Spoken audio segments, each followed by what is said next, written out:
मुशर्रफ के यारों को नहीं मानेंगे हम। मियां नवाज शरीफ के कारकुन हैं हम कत्ल हो जाएंगे। हमें हर साल कत्ल किया जा रहा है।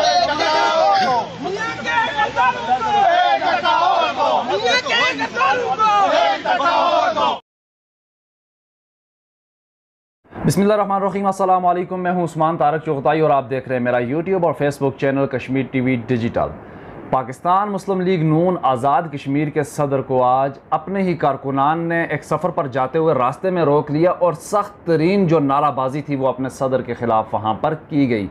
तो यह वाक़या क्यों पेश आया और आखिर आज़ाद कश्मीर के जो सदर हैं मुस्लिम लीग नून के, वो साबिक़ा अदवार में आज़ाद कश्मीर असम्बली के स्पीकर भी रह चुके हैं 2 मरतबा। उसके अलावा वो अहम वजारतों पर भी विराजमान रह चुके हैं और इस वक्त वो आज़ाद कश्मीर असम्बली के अंदर मेंबर भी हैं और उसके अलावा पाकिस्तान मुस्लिम लीग नून आज़ाद कश्मीर के सदर भी हैं। पाकिस्तान मुस्लिम लीग नून पाकिस्तान की एक बड़ी जमात है, उसके सदर के साथ अपने ही कारकुनान की तरफ से यह वाक़या क्यों पेश आया और उसके काफ़िले को रोक कर नाराबाजी क्यों की गई, आखिर कारकुनान की तरफ से क्या मुतालबा रखा गया था वहाँ पर, यह कारकुनान ऐसा क्या कह रहे थे जो मानने से सदर ने इनकार किया।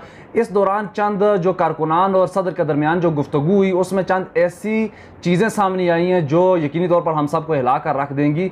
एक बड़ी जमात के सदर जिन्हें उस काफ़िले के साथ जाते हुए उनके कारकुनान ने रोका तो उनकी तरफ से यह कहा गया कि मुझे ऊपर से हुक्म है, मुझे इस सफ़र पर जाना ही होगा। तो आखिर ऊपर से हुक्म किसने किया, इसके ऊपर भी हम गुफ्तगू करेंगे। उसके अलावा जो आज उस काफ़िले को रोका गया वो मनाजर भी हम आपको दिखाएंगे और कारकुनान और सदर के दरमियान जो गुफ्तगू हुई, जो क्रॉस कमेंटिंग हुई, जो बातचीत हुई, वो भी आपको हम सुनाएंगे और दिखाएंगे। उसके अलावा जो पाकिस्तान मुस्लिम लीग नून के कारकुनान हैं इस वक्त उनकी तरफ से सख्त रद्द-ए-अमल का मुज़ाहरा किया जा रहा है अपने सदर की तरफ से अपने कारकुनान की बात ना माने जाने के ऊपर। तो सबसे पहले मैं आपको वो वीडियो दिखाता चलूँ जिस वीडियो के अंदर सदर की तरफ से ये कहा जा रहा है, सदर मुस्लिम लीग नून आज़ाद कश्मीर शाह गुलाम कादर ये फरमा रहे हैं कि मुझे ऊपर से हुक्म है और मुझे आगे जाना होगा। तो सबसे पहले ये वीडियो देखें, उसके बाद मज़ीद जो बात है वो हम जारी रखेंगे। यहाँ पे सियासी कारकुन का कत्ल हो रहा है। मेरी बात सुने, आपसे हमारी मेरा ताल्लुक है, मेरी मीठा साहब भी मुझे जानते नहीं है आपको। मैं इसको गल समझाइए गल, यानी आप अगर 5 मिनट नहीं मैं 10 नहीं मामला सब हल हो जाएगा। अच्छा इधर होटल में ठहर जाए। अच्छा इफ्तिखार साहब प्लाजे में चले, कोई नहीं कुछ किसी जगह नहीं जाना। अच्छा फिर आप हमें भी साथ ले जाए, आप पैगाम दे दें, वीडियो पैगाम जारी करेगा। हमें खत्म हो गया जा रहा है हर वक्त हर साल एक बात बोलना नहीं किसी ने। सर एक बात है, एक रिक्वेस्ट है, लेकिन ना अगर आपको कहीं से पाबंद किया जा रहा है ऊपर से तो आप हमें बताएं कि हमें वापस ठीक है। आप नहीं पैगाम जारी कर मेरी बात सुने, खुदा की कसम नहीं है हुक्म है, झूठ है, ये सब झूठ है। अब सर प्लीज आप हमें देखें कौन हम कानून को कौन नहीं देते रहते आप सिर्फ हमें बात फिर आप मुझे रस्तो अल्लाह देखिए इससे जो मामला क्या है, मामला यही यहाँ अब अच्छे नहीं लगते ना आप कानून में सिर्फ जाके आप हमें इतना बता दें कि हमें ऊपर से हमें बड़ी बात करनी है कि ये मेरा मामला है बिल्कुल मैं अच्छा आज ऐलान करते हैं सर, आज ऐलान करें मुस्लिम कांग्रेस में सर हमें भी साथ ले जाए। मुशर्रफ के यारों को नहीं मानेंगे हम। मुशर्रफ के यारों को नहीं मानेंगे हम। मियां नवाज शरीफ के कारकुन हैं हम कत्ल हो जाएंगे। हमें हर साल कत्ल किया जा रहा है।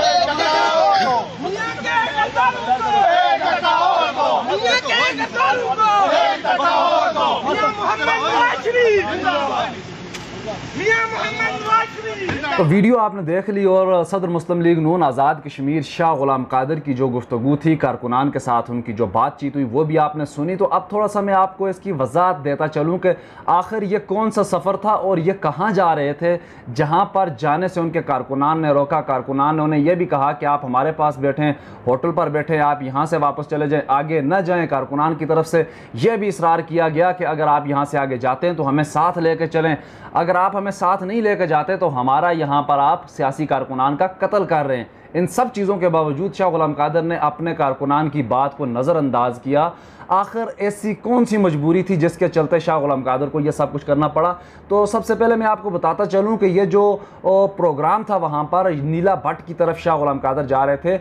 यौम नीला भट्ट के सिलसिले में एक तकरीब की जाती है, उस तकरीब में शिरकत के लिए जा रहे थे और वह तकरीब आल जम्मू कश्मीर मुस्लिम कॉन्फ्रेंस के ज़ेर एहतमाम की जाती है। आल जम्मू कश्मीर मुस्लिम कॉन्फ्रेंस इस दिन को मनाती है और इस दिन को मनाने का मकसद एक ऐसा बयानिया डेवलप करना है, या एक ऐसी बात को लेकर आगे चलना है जिसका हकीकत से कोई तहल्लुक नहीं है। और ये उस वक़्त की बात है जब आज़ाद कश्मीर के ऊपर कबायली यलगार हुई, उसके बाद यहाँ से एक तहरीक का सिलसिला हुआ। आज़ाद कश्मीर के अंदर जो थी पाकिस्तान फ़ौज आ गई और मकबूजा कश्मीर के अंदर जो थी हिंदुस्तानी फ़ौज आ गई। तो उसके बाद जब यहाँ से लोकल्स जो थे उनकी तहरीक एक शुरू हुई और उस तहरीक को जो था तहरीक आज़ादी कश्मीर का नाम दिया गया। तो उस तहरीक को चलाने का जो सेहरा जाता है वो सरदार अब्दुल क़य्यूम ख़ान को दिया जाता है। और ये कहा जाता है कि सरदार अब्दुल क़य्यूम ख़ान ने नीला भट्ट के मुकाम पर खड़े होकर भारतीय अफवाज के ऊपर पहला फायर किया और भारतीय अफवाज की तरफ उस फायर किए जाने के बाद ये तहरीक शुरू हुई। तो इसका हकीकत से कितना ताल्लुक है कितना नहीं है इसके ऊपर हम गुफ्तगू नहीं करेंगे, लेकिन इस दिन को मनाने के लिए जो थे शाह गुलाम कादर मुस्लिम कॉन्फ्रेंस जो आल जम्मू कश्मीर मुस्लिम कॉन्फ्रेंस है उसकी तकरीब में शिरकत करने के लिए जा रहे थे और उनके कारकुनान की तरफ से उन्हें रोका गया। उसकी बुनियादी वजह यह थी कि जिस हल्के में या जिस जगह पर यह तकरीब होती है नीला भट्ट जो मुकाम है वहाँ पर मुस्लिम कॉन्फ्रेंस और मुस्लिम लीग नून के दरमियान जो है सियासी तौर पर मुकाबला होता है और वहाँ पर इन दोनों जमातों के कारकुनान जो हैं या लीडरशिप जो है वो एक दूसरे के मद्दे मुकाबल नज़र आती है। वहाँ पर इस वक्त यही दो जमातें जो हैं बड़ी सियासी कद काठ रखती हैं। उसकी बड़ी वजह यह है कि जो मुस्लिम कॉन्फ्रेंस थी वो जब टूटी तो उसके तमाम जो लोग थे इलेक्टेबल्स जिन्हें आप कह सकते हैं बशमूल शाह गुलाम कादर साहब, ये तमाम लोग मुस्लिम लीग नून में शामिल हुए और मुस्लिम लीग नून के पास मुस्लिम कॉन्फ्रेंस का तमाम वोट बैंक आ गया और जो बचे कुचे लोग थे वो मुस्लिम कॉन्फ्रेंस के अंदर ही हैं। और आज शाह गुलाम कादर साहब जब वहाँ पर जा रहे थे तो उन्हें कारकुनान ने इसी बुनियाद पर रोका कि आप आगे जाएंगे तो हमारा जो एजेंडा है, हमारा जो बयानिया है सियासी तौर पर उस बयानियों को नुकसान पहुँचेगा और सियासी तौर पर हमें नुकसान होगा। लेकिन शाह गुलाम कादर साहब ने अपने कारकुनान की एक न सुनी। वहां पर कारकुनान की तरफ से मुशर्रफ के खिलाफ नाराबाजी की गई, मुशर्रफ को बुरा भला कहा गया। डेफिनेटली मुशर्रफ जो थे वो पाकिस्तान आर्मी के चीफ थे और वो पाकिस्तान के अंदर डिक्टेटर भी रहे। तो उनके खिलाफ नाराबाजी करने की बुनियादी तौर पर वजह यह थी कि मुस्लिम कॉन्फ्रेंस को परवेज़ मुशर्रफ ने बहुत ज़्यादा जो स्ट्रेंथन किया था और जब तक पाकिस्तान में परवेज़ मुशर्रफ का होल्ड रहा उस दौरानिए में आज़ाद कश्मीर के अंदर मुस्लिम कॉन्फ्रेंस का होल्ड रहा। आज़ाद कश्मीर के अंदर मुस्लिम कॉन्फ्रेंस को बरसरे इक़्तिदार बैठाए रखा गया और यहाँ पर उनके प्राइम मिनिस्टर है। आज़ाद कश्मीर के अंदर इस आज तक जो हुकूमतें गुजरी उनमें सबसे ज़्यादा जो टेन्योर था वो मुस्लिम कॉन्फ्रेंस के पास ही रहा है और मुस्लिम कॉन्फ्रेंस ने डेफिनेटली किसी हद तक आज़ाद कश्मीर में तामीराती काम भी किए, तरक्याती काम भी किए। उस जिस अंदाज से उनको करने चाहिए थे गो के नहीं कर सकी, लेकिन उनके पास इक़्तिदार रहा। तो ये जो सारी सूरत हाल थी आज शाह गुलाम कादर साहब को रोके जाने के हवाले से, इसके ऊपर जो कारकुनान थे उन्होंने मियां नवाज शरीफ के हक़ में नाराबाजी की और परवेज़ मुशर्रफ के ख़िलाफ़ नाराबाजी की। तो डेफिनेटली शाह गुलाम कादर को भी उन्होंने बुरा भला कहा। वहाँ पर उनको उनके साथ शाह गुलाम कादर के साथ गाड़ी में बैठे हुए जो दीगर अफराद थे उन्होंने भी जो कारकुनान थे उनको कानों में समझाने की कोशिश की और ये कहा गया कि हमें ऊपर से आर्डर है, हमें जाना होगा, हम नहीं रोक सकते। और कारकुनान की एक बात भी न सुनते हुए वो वहाँ से आगे मूव कर गए, जिसकी वजह से इस वक्त आज़ाद कश्मीर में जो कारकुनान हैं वो अपनी सदर जमात के ऊपर जमकर तनकीद कर रहे हैं, उन्हें बुरा भला भी कह रहे हैं। डेफिनेटली कारकुनान जो होते हैं उनको उनकी क़यादत के ऊपर इस लिहाज से एतमाद होता है कि अगर कहीं पर उनकी तरफ से कुछ कहा जाएगा तो क़यादत उस चीज़ को मानेगी, उस चीज़ के ऊपर अमल करेगी। मगर आज जो वाक़या रूनुमा हुआ उसमें शाह गुलाम कादर साहब ने अपने कारकुनान को मुकम्मल तौर पर नज़रअंदाज किया और उस ऊपर वाला जो आर्डर था वो ऊपर वाला आर्डर किसका था उसको फॉलो करते हुए वो उस तकरीब में चले गए और उस तकरीब में जाकर उन्होंने अपने कारकुनान को सियासी तौर पर नुकसान पहुंचाया, जिसकी वजह से भी कारकुनान उनके ऊपर तनकीद भी कर रहे हैं। तो आज़ाद कश्मीर में जो ऊपर वाला आर्डर होता है वो ऊपर वाला आर्डर डेफिनेटली हर किसी को पता है कहाँ से आता है। जहाँ से आजकल पाकिस्तान के अंदर भी जो ऊपर वाले आर्डर हैं वो सामने आकर अपना किरदार अदा कर रहे हैं। तो इसी तरह आज़ाद कश्मीर में भी ऊपर वाला आर्डर जो है वो माना जा रहा है, लेकिन ये एक लम्हे फ़िक्रिया है कि एक सदर जमात, एक जमात के सदर